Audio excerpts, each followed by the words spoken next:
ನಾನು ಮೊದಲಿಗೆ ವಿವೇಕ್ ಅವ್ರನ್ನ ಮಾತಾಡಿಸ್ಬಿಡ್ತೀನಿ, ಕಾಂಗ್ರೆಸ್ನ ವಕ್ತಾರ. ವಿವೇಕ್, ನನ್ನ ಪ್ರಶ್ನೆ ಇಷ್ಟೇ, ಇಲ್ಲಿ ಎರಡು ಪಕ್ಷದವ್ರು ಕೂತಿದ್ದೀರಿ. ಒಬ್ಬರು ಕೇಂದ್ರದಲ್ಲಿ ಅಧಿಕಾರದಲ್ಲಿರೋರು, ಒಬ್ಬರು ರಾಜ್ಯದಲ್ಲಿ ಅಧಿಕಾರದಲ್ಲಿರೋರು. ಒಬ್ಬರು ಕೇಂದ್ರದ ವಿರುದ್ಧ ಪ್ರತಿಭಟನೆ ಮಾಡೋಕ್ಕೆ ಹೊರಟಿದ್ದೀರಿ, ಒಬ್ಬರು ರಾಜ್ಯ ಸರ್ಕಾರದ ವಿರುದ್ಧ ಪ್ರತಿಭಟನೆ ಮಾಡೋಕ್ಕೆ ಹೊರಟಿದ್ದೀರಿ. ಇಬ್ಬರಿಗೂ ಶಕ್ತಿ ಇರೋದೆ. ಬೆಲೆ ಇಳಿಸೋಕ್ಕೆ ಸ್ಟೇಟ್ ಅಂತ ಬಂದಾಗ ನಿಮಗೂ ಶಕ್ತಿ ಇದೆ, ಕೇಂದ್ರದಲ್ಲಿ ಅಂತ ಬಂದಾಗ BJP ಅಧಿಕಾರದಲ್ಲಿದೆ, ಅವ್ರಿಗೂ ಶಕ್ತಿ ಇದೆ. ಈ ಡ್ರಾಮಾ ಯಾಕೆ ಜನಗಳ ಮುಂದೆ ನಿಮ್ಮಿಬ್ಬರದನ್ನು? ಇಬ್ಬರಿಗೂ ಶಕ್ತಿ ಇರೋರೇನೆ ಇಬ್ಬರು ಬಂದು ಬೀದಿಗಳು ಪ್ರತಿಭಟನೆ ಮಾಡ್ತಾ ಇದ್ದಾರಲ್ಲ, ಜನ ಏನು ಅನ್ಕೋಬೇಕು ಇದನ್ನು ಅಂತ ನನ್ನ ಪಾಯಿಂಟ್. ಸರ್, ಕಾಂಗ್ರೆಸ್ ಪಕ್ಷ ಸಿದ್ದರಾಮಯ್ಯ ಸಾಹೇಬ್ರ ನೇತೃತ್ವದಲ್ಲಿ ಸರ್ಕಾರ ನಡೆಸ್ತಂಥ ಸರ್ಕಾರ ಇವತ್ತು ಸಾಕಷ್ಟು ಜನಪರ ಕಾರ್ಯಕ್ರಮಗಳು ಕೊಟ್ಟಿದ್ದಾರೆ.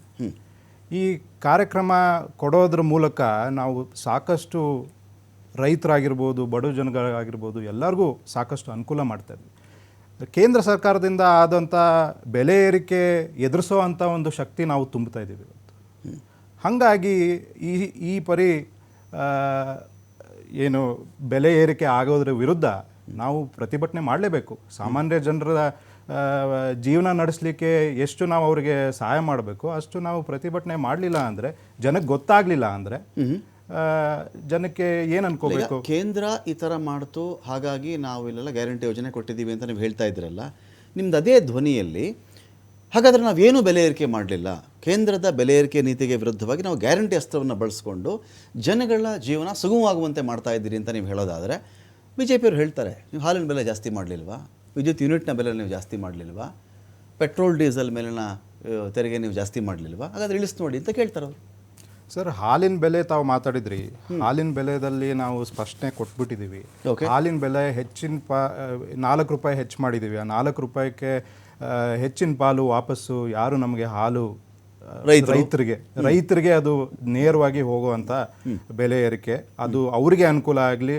ಯಾಕಂದರೆ ಸಾಕಷ್ಟು ಸರ್ಕಾರದ KMF ಆಗಿರ್ಬೋದು, ಇಂಥ ಇದು ಬೇರೆ ಬೇರೆ ರಾಜ್ಯದಿಂದ ಬರುತ್ತಾ ಇರುವಂಥ ಕಂಪ್ನಿಗಳ ವಿರುದ್ಧ ನಾವು ಇವತ್ತು ಬೆಲೆ ಏರಿಕೆ ವಿರುದ್ಧ ನಾವು ಹೋರಾಟ ಮಾಡ್ತೇವೆ. ಅಂದರೆ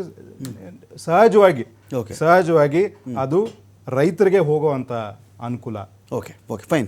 ಚಂದ್ರಶೇಖರ್ ಅವರೇ, ಈಗ ಕಾಂಗ್ರೆಸ್ ನಾಯಕರು ಮಾತಾಡ್ತಾ ಇದ್ರು, ಇವರು ಕ್ಷಮಾಪಣಾ ಯಾತ್ರೆ ಅಂತ ಮಾಡಬೇಕು, ಜನಾಕ್ರೋಶ ಯಾತ್ರೆ ಅಂತ ಮಾಡಬಾರ್ದು. ನಮ್ಮ ವಿರುದ್ಧ ಏನೋ ಬೆಲೆ ಏರಿಕೆ ಮಾಡಿದ್ದಾರೆ, ಜನಗಳ ಆಕ್ರೋಶ ಇದೆ ಅಂತ ಪ್ರತಿಭಟನೆ ಮಾಡೋಕ್ಕೆ ಶುರು ಮಾಡಿದರು. ಕೇಂದ್ರದ ಮೋದಿಯವರೇ ಅವ್ರಿಗೆ ಸರಿಯಾಗಿ ಮಂಗಳಾರತಿ ಮಾಡಿದ್ರು, ಅವರೇ ಅಲ್ಲಿ ಗ್ಯಾಸ್ ಬೆಲೆ ಜಾಸ್ತಿ ಮಾಡಿಬಿಟ್ಟು ಇವರು ಹೋರಾಟಕ್ಕೆ ಅವರೇ ಉತ್ತರ ಕೊಟ್ಬಿಟ್ಟಿದ್ದಾರೆ ಅಂತ ಹೇಳಿದರು ಕಾಂಗ್ರೆಸ್ ನಾಯಕರು. ಸಾಮಾನ್ಯ ಜ್ಞಾನ, ಅಕ್ಷರ ಜ್ಞಾನ ಎರಡೂ ಇಲ್ದಿರ್ತಕ್ಕಂಥ ಕಾಂಗ್ರೆಸ್ ಅವರಿಗೆ, ಕಾಂಗ್ರೆಸ್ ಸಚಿವರಿಗೆ, ಕಾಂಗ್ರೆಸ್ ಕಾರ್ಯಕರ್ತರಿಗೆ ಬೇರೆ ಏನ್ರಿ ಅರ್ಥ ಆಗುತ್ತೆ? ಜನ ಇಲ್ಲಿ BJPಯವರು ರಸ್ತೆಗಿಳಿದು ಪ್ರತಿಭಟನೆ ಮಾಡ್ತಾವ್ರೆ. ಈ ಸಿದ್ದರಾಮಯ್ಯ ಇಡೀ ಕರ್ನಾಟಕ ಜನತೆನೇ ರಸ್ತೆಗೆ ತಂದು ನಿಲ್ಲಿಸ್ಬಿಟ್ಟವ್ರೆ. ಕೇಂದ್ರ ಸರ್ಕಾರ ಬೆಲೆ ಜಾಸ್ತಿ ಮಾಡಿ, ಯಾವ್ದ್ರ ಬೆಲೆ ಜಾಸ್ತಿ ಮಾಡ್ತು ಅಲ್ರಿ? DCM ಅಂತ ಸ್ವಲ್ಪ ಜ್ಞಾನ ಬೇಡವೇನ್ರಿ? ಪೇಪರ್ ಓದಬೇಕು ಅಂತೇಳಿ $2 ಜಾಸ್ತಿ ಮಾಡಿಬಿಟ್ಟವ್ರೆ ಪೆಟ್ರೋಲ್ ರೇಟು ಅಂತೇಳಿ. ಪರಮೇಶ್ವರ್ ಹೇಳ್ತಾರೆ $2 ಜಾಸ್ತಿ ಮಾಡಿಬಿಟ್ಟವ್ರೆ. ಯಾರಿಗೆ ಎಲ್ಲಿ ಜಾಸ್ತಿ ಆಗಿದೆ petrol diesel rate? Petrol rise excise ಮಾಡಿರ್ತಕ್ಕಂಥದ್ದು ಕಂಪ್ನಿಗಳಿಗೆ, ಆಯಿಲ್ ಕಂಪ್ನಿಗಳಿಗೆ ಬೆಲೆ ಕಡಿಮೆ ಆಗಿತ್ತು. ಇವಾಗ ಡಾಲರ್ ರೇಟ್ ಕಡಿಮೆ ಆಗಿದೆ, ಬ್ಯಾರಲ್ ರೇಟ್ ಕಡಿಮೆ ಆಗಿದೆ. ಹಾಗಾಗಿ ಅವ್ರು ಅಬ್ಸರ್ವ್ ಮಾಡ್ಕೊತಾರೆ. ಜನಕ್ಕೂ ಅದಕ್ಕೂ ಸಂಬಂಧ ಇಲ್ಲ. ಜನಕ್ಕೆ ಒಂದೇ ಒಂದು ಪೈಸೆ ಜಾಸ್ತಿ ಮಾಡಿಲ್ಲ ಕೇಂದ್ರ ಸರ್ಕಾರ. ನಾಟಿ ಮನೆ ಸಿಂಗಲ್ ಪೈ. ಅದು ಜ್ಞಾನ ಬೇಕು ಕಾಂಗ್ರೆಸ್ ಅವ್ರಿಗೆ. ಅದು ಇವ್ರು ಮಾಡಿರೋದೇನು? $2, ಅದು ಎಷ್ಟನೇ ಸರಿ? 2ನೇ ಸರಿ $2 ಜಾಸ್ತಿ ಮಾಡಿದ್ದಾರೆ. ಯಾವ ವಿಚಾರಕ್ಕೋಸ್ಕರ ನೋಡಿ? ಇಡೀ ರಾಜ್ಯ ಇವತ್ತು ದಿವಾಳಿಯದ್ದು ಬರ್ಬಾದಾಗಿ ಹೋಗಿದೆ. ಇವ್ರು ಹೇಳ್ತಾರೆ ಗ್ಯಾರಂಟಿಗೆ ಅಂತೇಳಿ 52,000 ಕೋಟಿ ಗ್ಯಾರಂಟಿಗೆ ಹೋಗೋದು. ರಮಾಕಾಂತ್, 52,000 ಕೋಟಿಲಿ 14,500 ಕೋಟಿ SC/STಗಳ ದುಡ್ಡನ್ನ ನುಂಗಾಕಿದ್ರು. 14,000 ಕೋಟಿ, 1,14,000 ಕೋಟಿ ಅಡಿಷನಲ್ ಆಗಿ ಸಾಲ ಮಾಡಿದ್ರು. ಬರೀ 52,000 ಕೋಟಿ ಒಂದು ಯಾವುದಕ್ಕೆ ಡೆವಲಪ್ಮೆಂಟಿಗೆ ಕೊಟ್ಟರ? ಯಾವ ಡೆವಲಪ್ಮೆಂಟ್ಗೂ ಕೊಟ್ಟಿಲ್ಲ.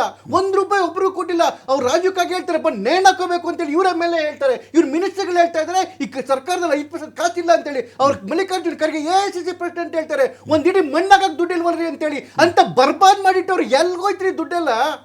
ಅದಾದ್ಮೇಲೆ 48 ವಸ್ತುಗಳಿಗೆ ಬೆಲೆ ಜಾಸ್ತಿ ಮಾಡಿರೋದು. 48 ವಸ್ತು, $9 ಹಾಲಿಗೆ ಜಾಸ್ತಿ ಮಾಡೋದು ಇಲ್ಲಿವರೆಗೂ. ಇವ್ರು ಬಂದ ಮೇಲೆ ನೀರು, ಹಾಲು, ಕರೆಂಟು, ಪೆಟ್ರೋಲು, ಡೀಸೆಲ್ ಎಲ್ಲದಕ್ಕೂ ಜಾಸ್ತಿ ಮಾಡಿ ಬರ್ಬಾದ್ ಮಾಡೋರೆ. ಡೆವಲಪ್ಮೆಂಟು ಇಲ್ಲ. ಈ ಕಡೆ ಗ್ಯಾರಂಟಿ ಕೊಡ್ತಾವ್ರೆ, ಗ್ಯಾರಂಟಿನೂ ಕೊಡ್ತಾ ಇಲ್ಲ. ಇವನಿದ್ದು ಏನಕ್ಕೆ ಕೊಟ್ಟವ್ರೆ? ಇಲ್ಲಿವರೆಗೂ ಬರೀ 3,500 ಜನ ಕೊಟ್ಟವ್ರೆ. ಇವತ್ತು ಮೋದಿ ಅವರು 1 ಪೈಸಾ ಕೂಡ ಪೆಟ್ರೋಲ್ ಮತ್ತೆ ಡೀಸೆಲ್ ಬೆಲೆ ಏರಿಸಿಲ್ಲ. ಮತ್ತೆ ಗ್ಯಾಸ್ ಬೆಲೆ ಏನು $50 ಹೆಚ್ಚಿದ್ದಾರೆ. ಮೊನ್ನೆ ಮಾರ್ಚಲ್ಲಿ $100 ಇಳಿಸಿದ್ರು.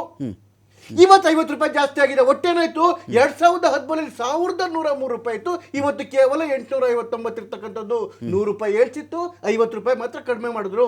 ಮತ್ತು 50 ರೂಪಾಯಿ ಇನ್ನು ಕಡಿಮೆನೇ ಇದೆ ಅವತ್ತಿಗೆ ಹೋಲ್ಸ್ಕೊಂಡ್ರೆ. ಇಡೀ ಕಾಂಗ್ರೆಸ್ ನ ಹಿಸ್ಟ್ರಿ ಒಳಗಡೆಗೆ ಒಂದು ಸರಿ ನಾನು ಕಡಿಮೆ ಆಗಿರೋ ಹಿಸ್ಟ್ರಿ ಇದೆಯಲ್ಲ, ಜೀವನ ಪೂರ್ತಿ ಏರಿಕೆ ಮಾಡ್ಕೊಂಡು ಹೋಗ್ತಿದ್ರು. ಇದ್ರ ಜೊತೆಗೆ ಮೋದಿ ಅವ್ರಿಗೆ ಇರ್ತಕ್ಕಂಥ ಕಂಪಲ್ಷನ್ ಅಂತ ಹೇಳಿದ್ರೆ ಏನು ದರಿದ್ರ UPA ಸರ್ಕಾರ ಇತ್ತು 2005ರಿಂದ 2010ವರೆಗೆ, ಏನು ಇವರು ಸಬ್ಸಿಡಿ ಅಂತ ಕೊಟ್ಕೊಂಡ್ರಲ್ಲ ಪೆಟ್ರೋಲ್ ಮತ್ತೆ ಡೀಸೆಲ್ಗೆ, ಇವರು 1 ರೂಪಾಯಿ ಕೈಯಿಂದ ಕೊಡ್ಲಿಲ್ಲ, ಬರ್ಬಾದ ಹೋಗಿದ್ರ. ಎಲ್ಲ ಆಯಿಲ್ ಬಾಂಡ್ಗಳು ಕೊಟ್ರಲ್ಲ, ಆ ಆಯಿಲ್ ಬಾಂಡ್ ಅನ್ನ 1,34,00,000 ಕೋಟಿ ಏನು ಆಯಿಲ್ ಬಾಂಡ್ಗಳು ಕೊಟ್ಟಿದ್ರ, ರೀಪೇಮೆಂಟ್ ಈಗ ಸ್ಟಾರ್ಟ್ ಆಗಿದೆ. ಓಕೆ 2021 ಸ್ಟಾರ್ಟ್ ಆಗಿದೆ. ಪ್ರತಿ ವರ್ಷ ಕಟ್ಕೊಂಡ್ ಬರ್ತಾ ಇದ್ದಾರೆ. ಇಷ್ಟೆಲ್ಲ ಮಾಡೋನು ಕೂಡ ಒಂದೇ ಒಂದು ಪೈಸೆ ಪೆಟ್ರೋಲ್ ಮತ್ತೆ ಡೀಸೆಲ್ ಬೆಲೆ ಮೋದಿ ಸರ್ಕಾರ ಏರಿಸಿಲ್ಲ.